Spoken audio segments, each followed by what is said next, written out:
Le gouvernement, la coalition de Mme Meloni avec aussi les alliés du Rassemblement national, donc Matteo Salvini, eh bien leur gouvernement est très clair sur la fermeté et il a réussi à faire diminuer de 60% les passages d'immigration illégale entre l'Afrique du Nord et l'Italie.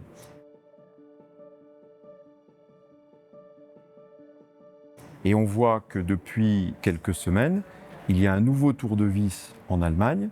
Le chancelier Merz, donc, qui est un chancelier de droite, même si c'est une droite un peu molle, mais enfin, c'est en tout cas déjà un rétablissement des contrôles aux frontières intérieures et assumer le fait qu'il y a trop de migrants et qu'il faut remettre de l'ordre dans tout ça. Et surtout, ce qui est très intéressant, c'est qu'enfin, il y a la fin des subventions données par le gouvernement fédéral allemand aux ONG qui sont en fait une pompe aspirante à migrants. Donc tout ça, les gouvernements d'Emmanuel Macron ne veulent pas le faire. Monsieur Retailleau, ministre de l'Intérieur, dit beaucoup de choses, mais il n'y a pas beaucoup d'actes. Et en particulier, on ne voit pas pourquoi on continue en France à prévoir 1,3 milliard pour l'aide médicale d'État aux étrangers en situation illégale. On continue à permettre à des personnes qui font l'objet d'une obligation de quitter le territoire français, on leur permet en France de rester dans des logements sociaux. Donc il n'y a aucune surprise, les autorités françaises actuelles ne sont pas prises au sérieux et donc ça continue, les immigrants viennent, les ONG les protègent et le gouvernement est complaisant.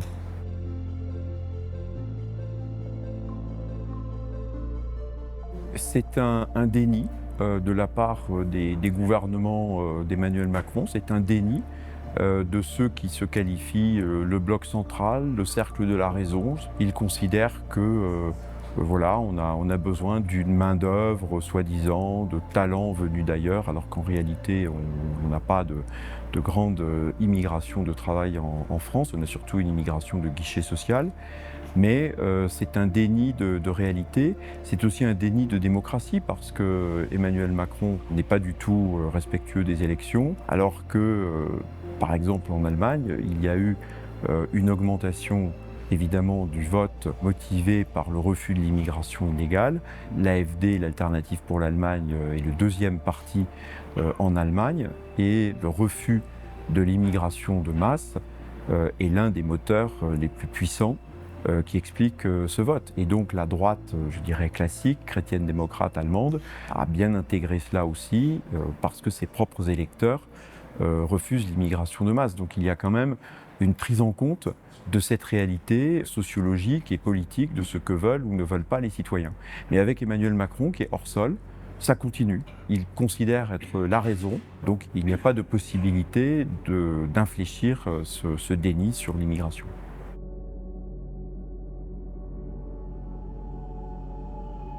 Alors c'est vrai qu'en France, il y a à peu près 15 à 17% des titres de séjour délivrés aux étrangers qui sont délivrés pour un motif de travail. Il y a à peu près autant, 15 à 17%, qui viennent parce qu'ils reçoivent le statut de réfugié et donc le titre de séjour de réfugié. Mais ça veut dire qu'on a quasiment 70% des étrangers qui reçoivent des titres de séjour en France qui sont un motif autre.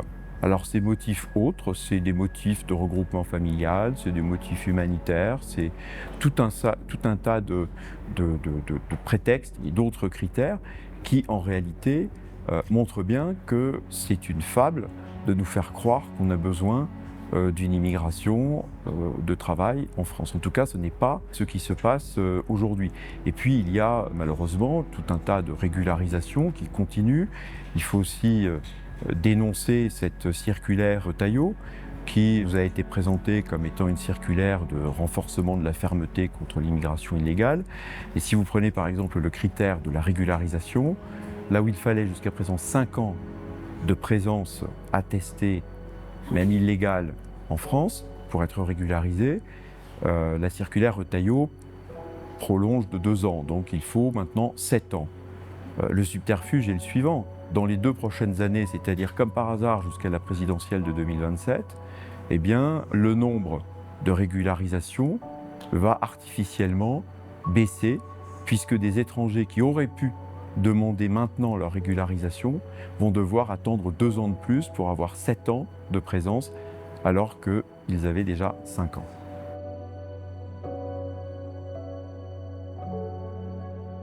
Le pacte asile-migration de l'Union européenne, que le Rassemblement national refuse, et le groupe des patriotes pour l'Europe au Parlement européen le refuse, c'est un système qui incite, qui continue à entretenir la pompe aspirante de personnes qui se prétendent être en besoin de protection internationale, avoir besoin du statut de réfugié.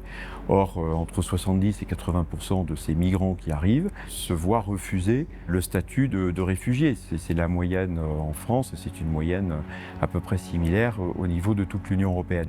Donc le pacte asile-migration continue de faire venir ces gens qui arrivent le plus généralement avec l'aide de groupes criminels, de passeurs, dans des conditions humanitaires qui pour le coup sont extrêmement périlleuses, avec des traversées maritimes très dangereuses. Et puis une fois que ces migrants sont présents physiquement sur le territoire, il est difficile de les renvoyer chez eux après une décision négative sur leur demande d'asile.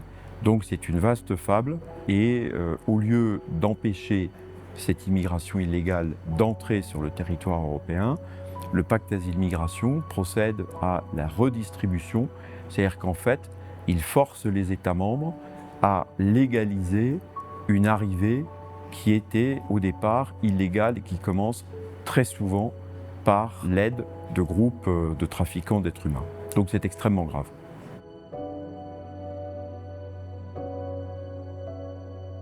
Les personnages redoutés sur les théâtres d'opération, ce sont les moniteurs des droits fondamentaux qui donnent des conseils sur la protection des droits des migrants, qui vont essayer de faire la chasse aux sorcières s'il y avait des gardes-frontières, que ce soit les gardes-frontières européens ou que ce soit les gardes-frontières nationaux.